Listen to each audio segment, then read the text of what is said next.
excellence in this crazy time of COVID pandemic challenges. What does it mean and what's important now?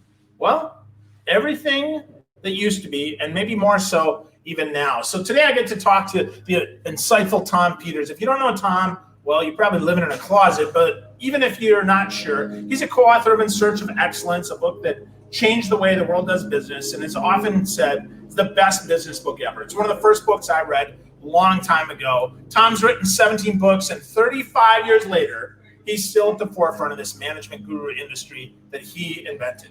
So what's new? Well, a lot. As CNN said, while most business gurus milk the same mantra for all its worst, the one-man brand called Tom Peters is still reinventing himself. And today, we're going to talk about excellence and a lot of other stuff about what the heck is going on and how we can do better. So what's up, Tom? It's good to see you again. I was going to say, at this stage of the game, to say, what's up, has got to be one of the dumbest questions I've ever been. What's not up is what you're trying to say. Everything,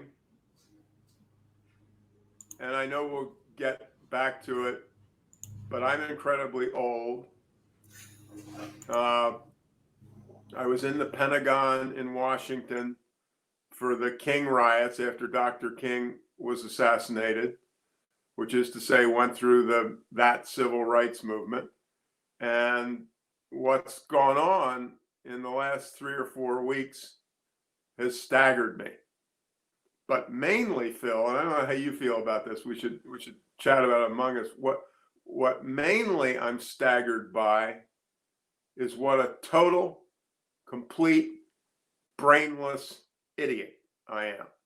When they talk about these long-term economic disparities that were, initially driven by the Jim Crow laws, but now particularly, I was involved in the damn war on drugs. In the war on drugs, as I was watching a movie called 13th, which is about the 13th Amendment. If you can make it through, you've got a tough stomach.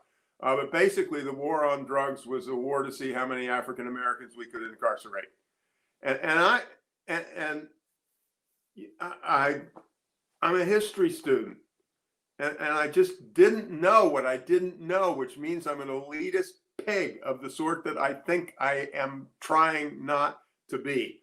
So that's we will talk about COVID, obviously, and that's huge. But I've been working on some stuff, and I've been doing some rewriting, and I don't have anything profound to say, except the inequality thing runs 20 times deeper than I thought. And I won't use Navy language since we're in a public space, but Mr. Phil and your company, what the F are you going to do about it in the short to medium term? There was a wonderful thing I read. I don't remember where it was. And it was it was an African-American guy, and there was some company that had been doing stuff, and they were running the Black Lives Matter thing and so on. And so this guy's response was, he said, I really liked your BLM tags. Could you please send me a photograph of your executive team? And I thought that was, one of the most brilliant one-liners in history. And then in the same article, it was fascinating. One of the Google founders, I don't know whether it's Bryn or Page, but his wife runs a prominent tech software company. And she was quoted as saying, basically, I looked at the photograph and we don't have anybody. And I think that's common. So the cool thing, if that's a word that could be used, is I think we're taking it much more seriously than I thought we would. I think it is incredible what we did with the civil rights movement and what Dr. King did.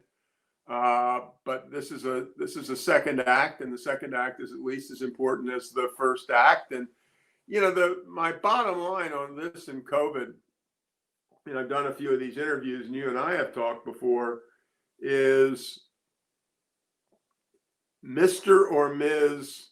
Leader, meaning a leader of a 3-person organization or a 333,000 person organization, what you have done in the last couple of months and what you are going to do in the next couple of months defines your entire effing professional career. This is it, baby. You know, we're in the middle of, relative to COVID, we're in the middle of a once every 100 years thingy.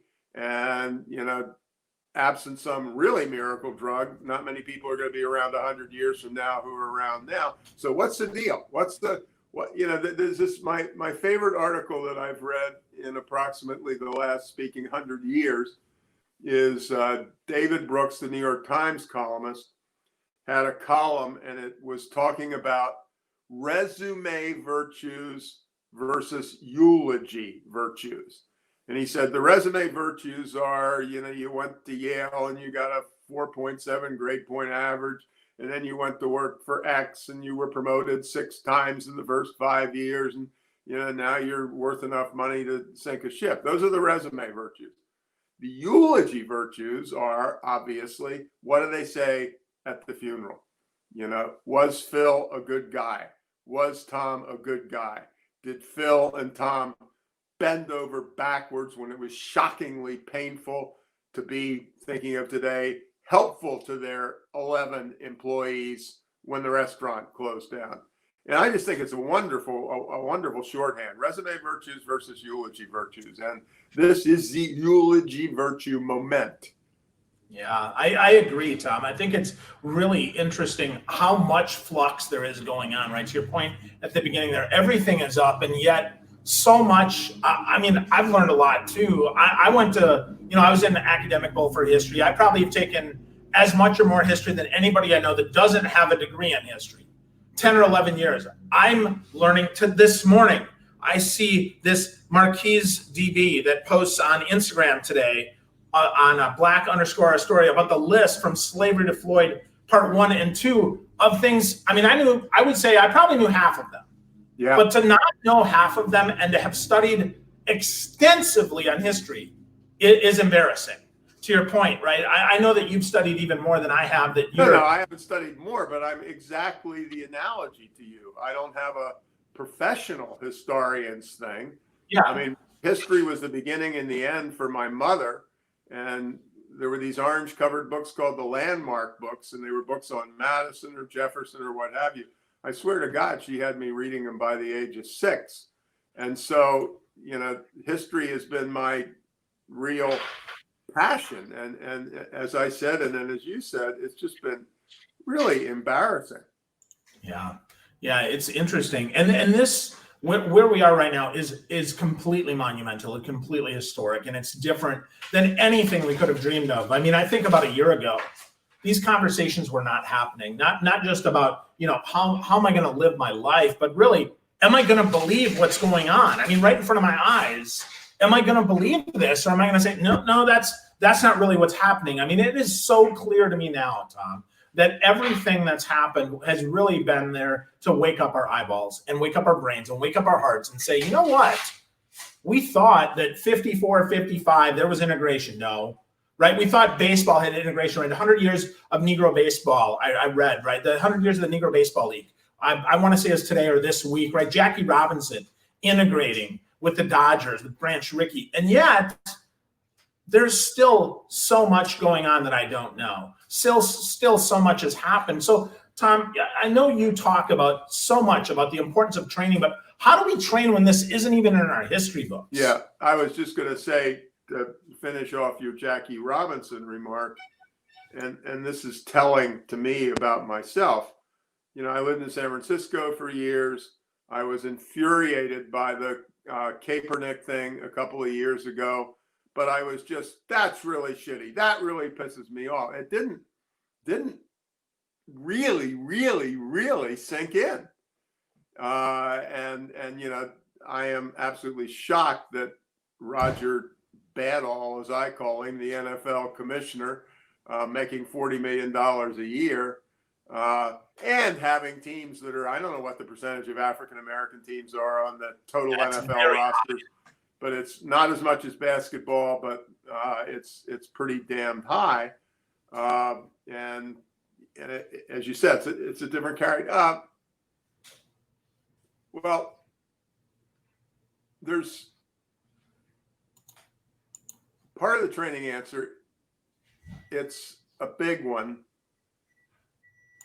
There are a large, significant share of the leadership gurus who say, and if I had it in front of me, I would read you 4 pithy quotes, who say the number one trait of an effective leader is know thyself. And relative to, what do we do about training? What do we do about this? The first thing to do is put your face mask on, go down to the CVS, buy a big mirror, look in the mirror and see what you see. You've got to get your own shit together before you can really be an effective leader in this thing, or you have to make a commitment to at least think very deeply. After that, I just don't want to be glib about this because it's so beyond glib. One of the answers, if suppose you're running a company with 50 people, is that look at the photograph of the executive team, which in the case of the 50-person company, there are probably 7 managers. Look at the set of 7 managers and see what it looks like. Gender, race, whatever dimensions you want, and then make a public pledge, if you're not where you ought to be, that you are going to do something significant within X. A little movement in 6 months, a lot of movement in 12 months. Look a little bit pretty much like what you ought to look like in 18 months, but some real hard-nosed commitments. And then, if I don't like cheap comments, but if I did have a training department with 3 people, I would want each of those trainers to really go online, go back to school, read 1,000 pages and see what they ought to be doing. But, and in all cases, concrete steps, what the hell? Concrete steps by this time next week, if not by this time on Wednesday. There are things you can do. I'm not saying fire 5 of your 11 managers and hire African-American women to replace them, but move in that direction for God. It's just like make an ironclad pledge that your executive team, as I said, 7 what does a car dealer have? Car dealer probably has 5 people who are managers.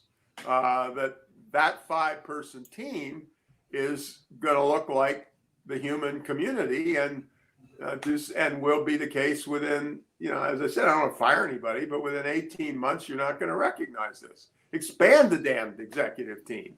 You've got 7 managers. Why not up that number to 9 now and find 2 people? And this isn't, it is and it isn't.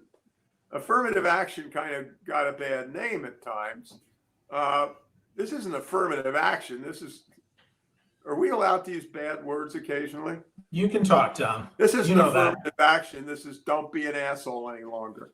Yeah. And that's and the affirmative action thing was the bullshit thing about, well, there aren't any really well-trained women. Well, no shit. If you never promoted any women into management, don't be surprised that there aren't a whole lot of women with management experience. And the same thing is true with our African-American brothers and sisters. And it's not true. And it's just simply not true. Absolutely. Well, they have the capability, but not necessarily the experience, right? Yeah. That's the difference. Well, there was this one I love. This guy who his name is Peter Miller, and he runs a company called Optinos, which is a biotech company. And I actually used him in my last book. And he said, we have a rule, and the rule is we only hire nice people. And he said, let me be clear what I mean here. We've got a job to fill, F-I-L-L. We've got a job to fill, and it requires a PhD in molecular biology that is the sexiest thing you've ever heard of. He said, let me tell you the secret. There are actually a lot of people in the world who have that degree. Hire the nice ones, don't hire the jerks. And, you know, and I love that, you know, that whole idea, which is another thing, which is, I don't know, it's been big for me. I guess it has, but it's become huge. And that is hire and in particular promote for empathy. Empathy first. Yeah. Pure and simple, no bullshit. 100% of jobs, you know, it is our friend who says, you know, you can find an empathetic accountant. You know, it's not the guy who's fastest with a spreadsheet. He or she may well be, and so it's particularly, I mean, I've been writing this paper that I called the 29 number ones, and one of them I said was your number one asset in an organization is your complete collection of first line managers. The stats say that whether you're in Mauritius or Florida or Massachusetts, 70 to 85% of people are not engaged with their job, and their number one problem is not the company. You know, whether the company's honest or dishonest, it's not the problem. It is their immediate boss. And, you know, my one-liner, which is a smart-ass remark, but I believe it, is I said there's nothing easier than, you know, figuring out who to promote for vice president. I mean, who the hell cares? Deciding, well, I mean, you know, I was in the military for 4 years, and it's the, you know, the simple thing, and it's another one-liner, but it happens to be true. The sergeants run the Army, the chief petty officers run the Navy. You know, I said to somebody, I was in Vietnam and doing what combat engineering for the Navy, and you know, we would have these convoys to go somewhere, and I said I always used to put the chief in the back Jeep and myself in the front Jeep, and it wasn't that I was a hero, it was that I was the least significant person in the whole damn convoy. Lose me and you just got a little blood on the seat, but you know, lose the chief and you're toast. And so, you know, any of our colleagues who are listening, who've got an organization with 4 or 5 first line managers, I mean, honest to God, and my joke isn't a joke. Put more attention into the selection of that person and the promotion from whatever they were. Don't sweat the damn vice president thing in a way. The first liners, the sergeants, you know, the sergeants are the important ones. Yeah. Well, yeah. Stop Peter Princeling up and make sure that you have someone with some capability, some empathy, and some ability to actually lead those people that they're actually going to respect. I mean, that's really important, Tom. I mean, I served in the Navy too, and I saw that all the time. And yet sometimes now, you know, being more of a corporate wonk, right? I certainly see that isn't always the case. Sometimes we promote up those who've, you know, maybe been there the longest or do their job the best, but have no capacity at all to lead anyone. And Patrick Tinney says, you know, that hire for empathy, right? And just like you said, Tom, I mean, that's really key, right? That nice person that we want to hire, that isn't that hard. I mean, really, you can tell, right?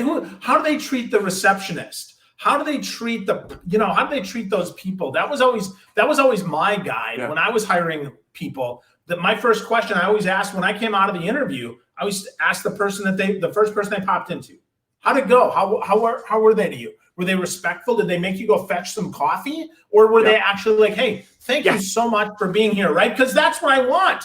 I want someone who's grateful for being here, not someone who's like, what the heck, right? I had a fun thing with that. I had a training company in Palo Alto, and we got to the end of the year and we made a little bit of money, and you know, we had a meeting to hand out bonuses or what have you, and I took publicly the highest bonus and gave it to the receptionist. I said, listen, when Nancy is finished with a visiting client, we've made the sale. You know, the rest of us are just, you know, small change. And it was not a throwaway line. I mean, she just had the world's biggest welcoming smile, and it was not because she went to Smile School or took a Tony Robbins seminar. It was because she's glad to see you. You know, it's she really got. It was funny. Now this is a horrible thing to say. It's because it's self-serving. So my apology.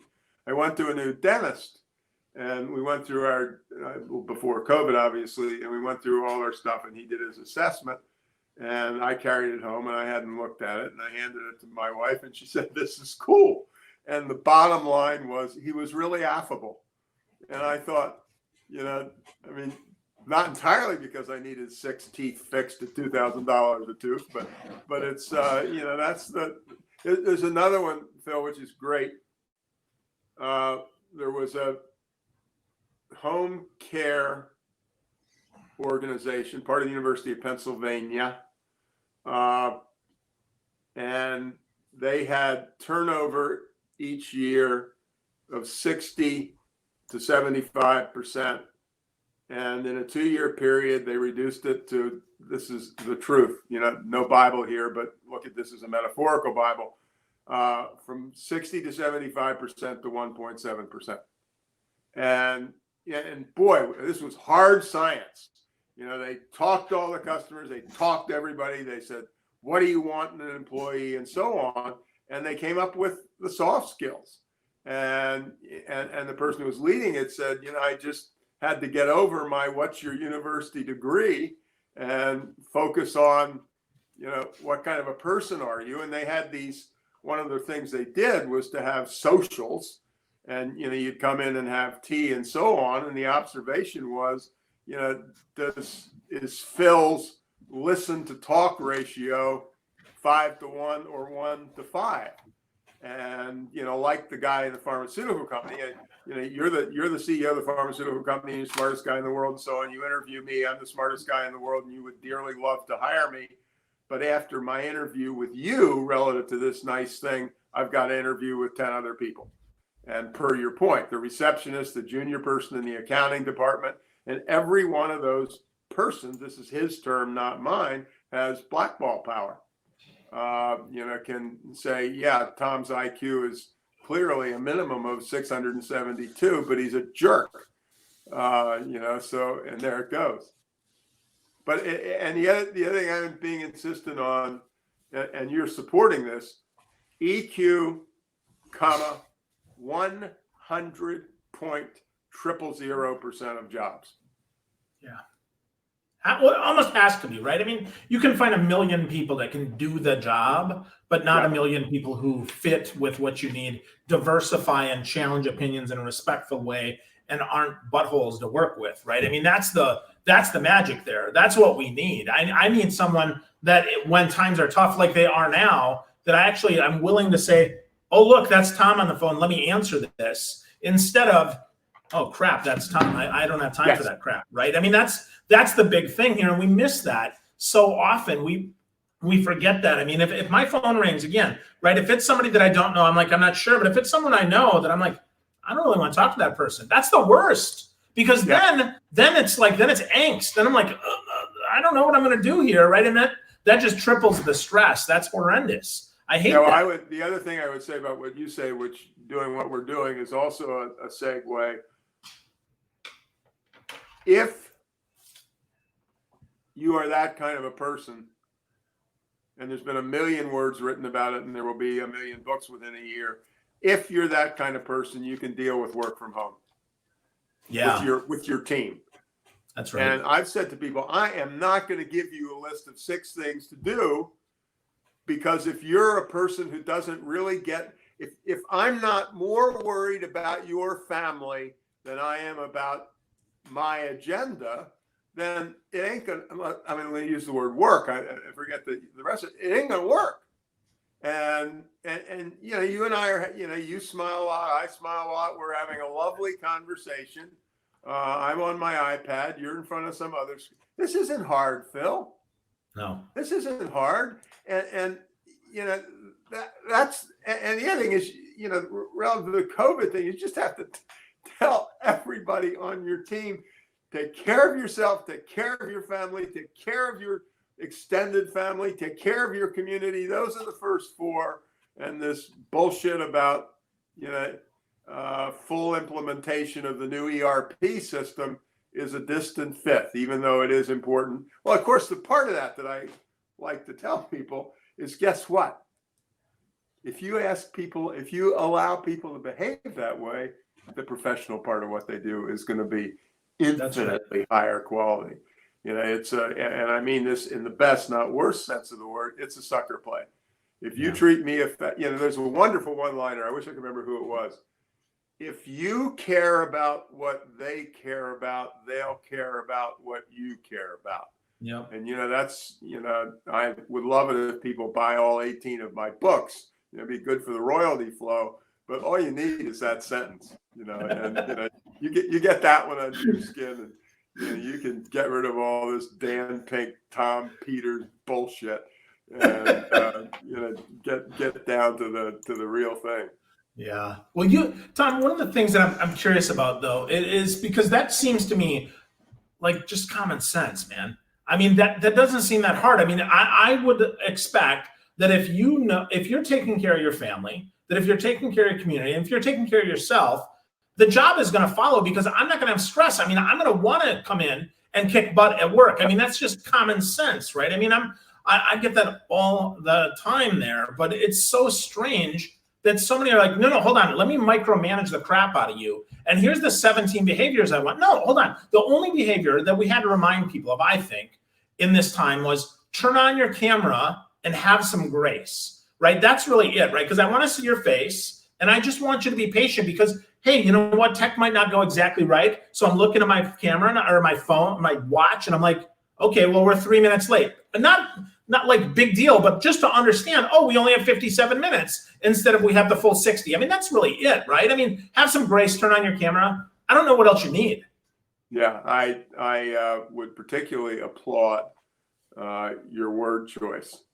For my 60th birthday, which was 100 years ago, I did a book that I called The 60, and it was the 60 That's things right. that I thought were Yep. important.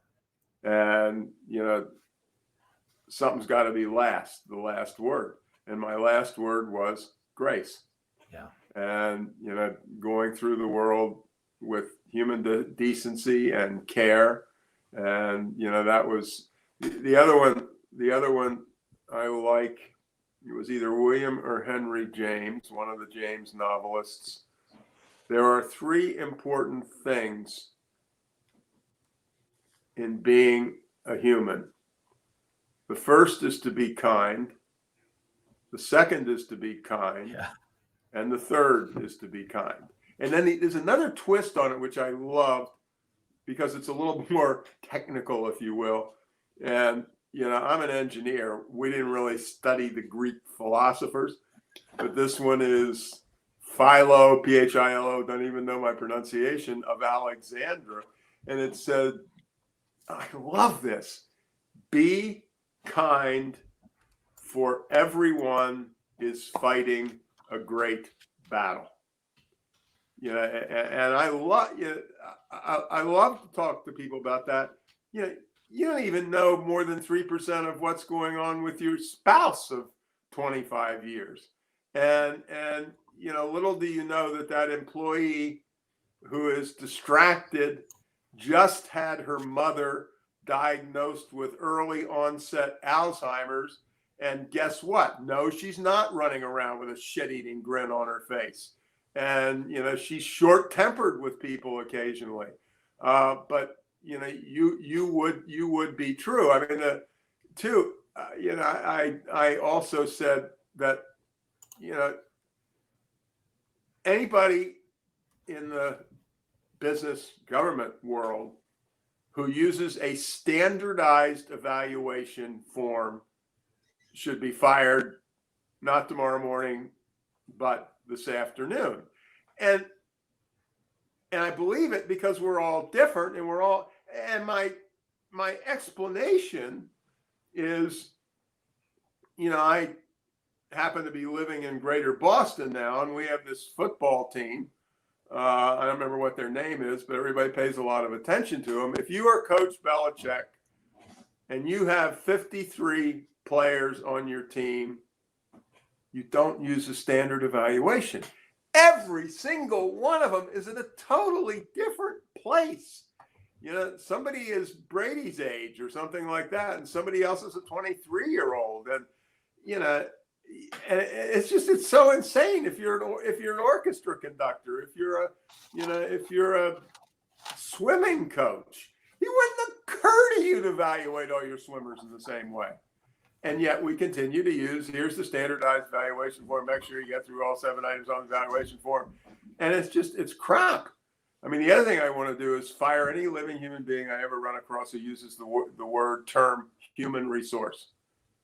And my logic is the following. I'm an only child. And I was born on November 7th, 1942, middle of the night. So now, so now it's 6 a.m. And my father is allowed into the room where my mother and I are. And my father turns to my mother and said, "Oh, Evelyn, finally we have our own little human resource." You know, I mean, you know, that's what it is. You know, I'm not a human resource. I'm Tom.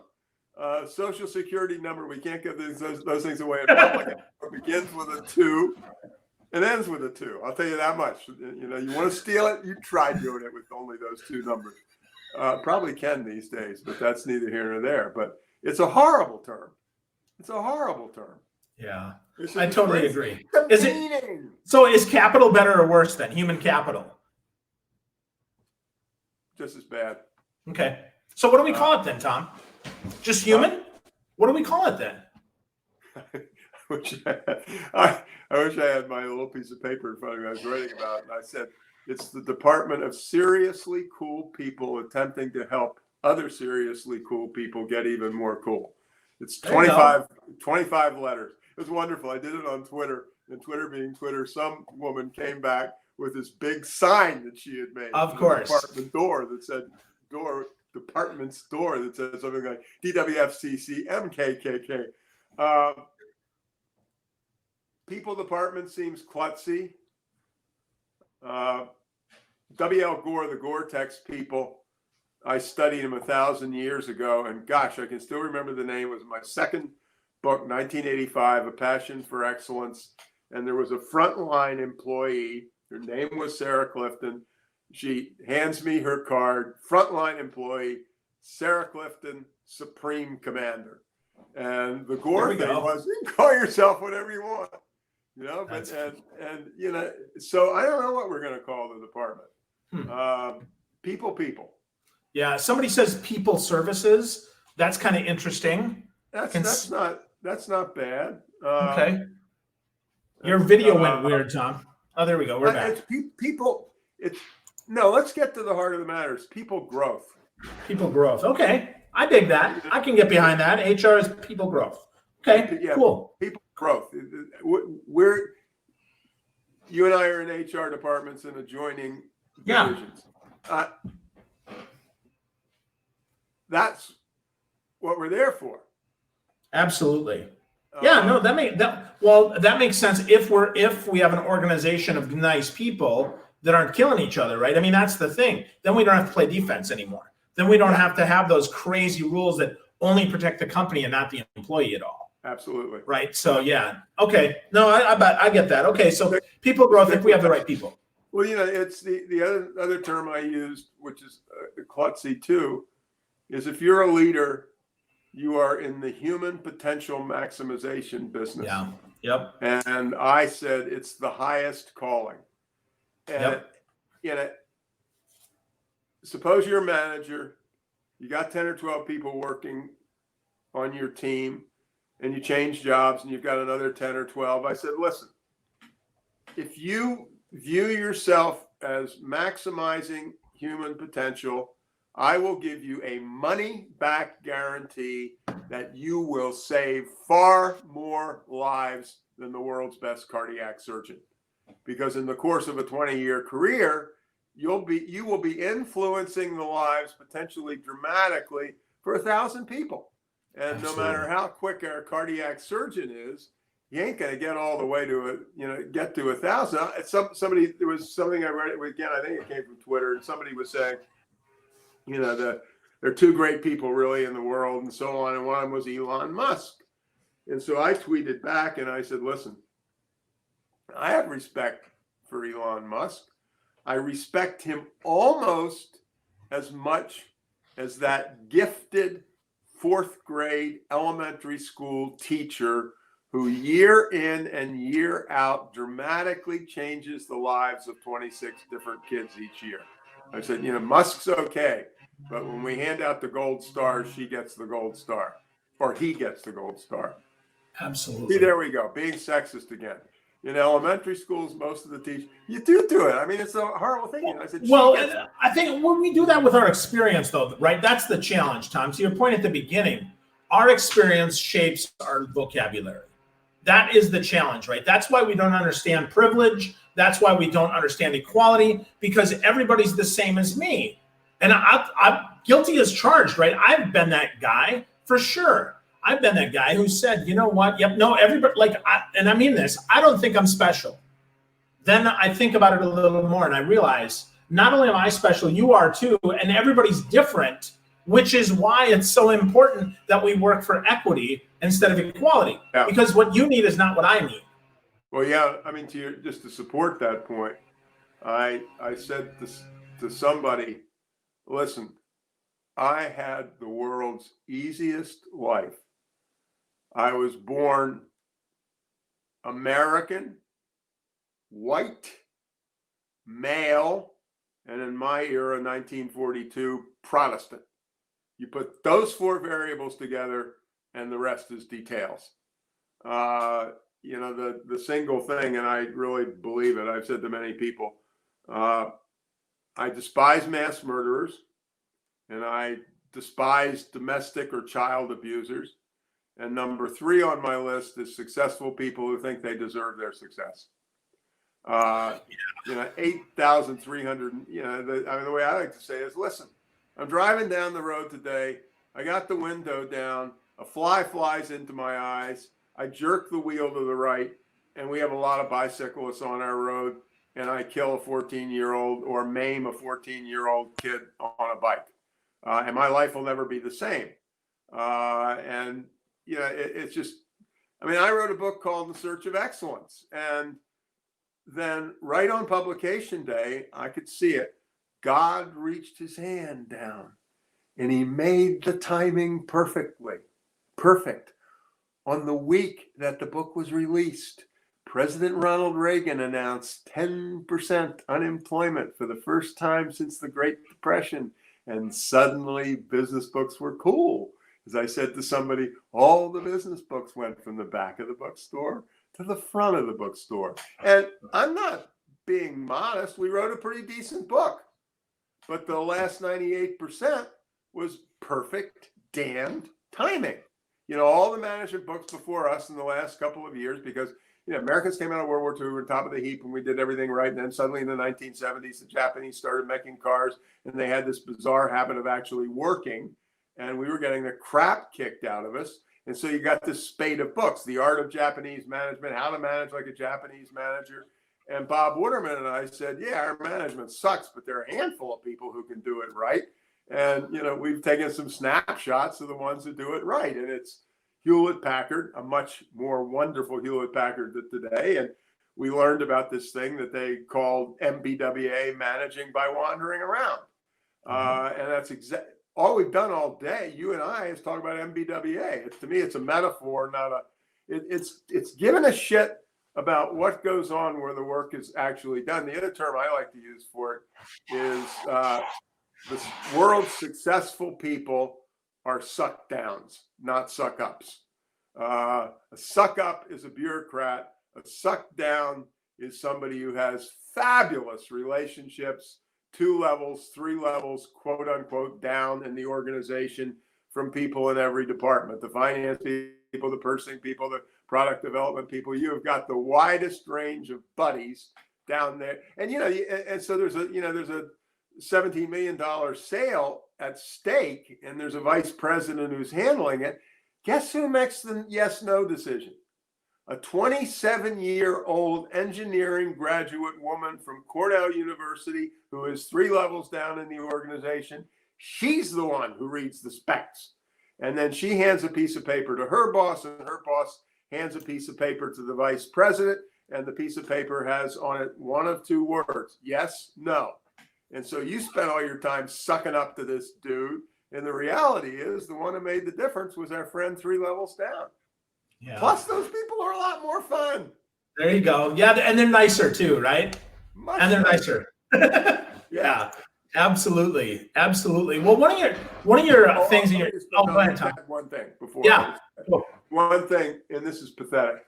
I love the MBWA thing. As I said, it's metaphorical for me as much as technical. And so we have a place in New Zealand, a little tiny 600 square foot place that would not this year go to in the midwinter months. In some of us are not in Florida, up in New England. And it's awful to think that you're 75 years old, you're on a gorgeous beach, you're not going to live forever, and you're walking on the beach thinking about MBWA. That's pathetic. I mean, it really is pathetic, but we won't go there. But anyway, after writing about it for 30 years, I really had, it's a term I hate, I had an epiphany. And I'm sitting there, I thought, why does Phil do MBWA? Well, he does it so he can learn what's really going on at the front line. True. Why does Phil do MBWA? Because it's fun. Absolutely. If it isn't fun at 1 a.m. to be out on the loading dock at your distribution center with your distribution center frontline team, if you don't get off on that, and that's the accurate term, if you don't get off on hanging out with those people, do the world a favor, leave the loading dock, get into your car, drive back to the office. You may still have papers and pencils. Sit down at your desk, and at your desk, you write a note that says, I resign because I'm not fit to be a leader.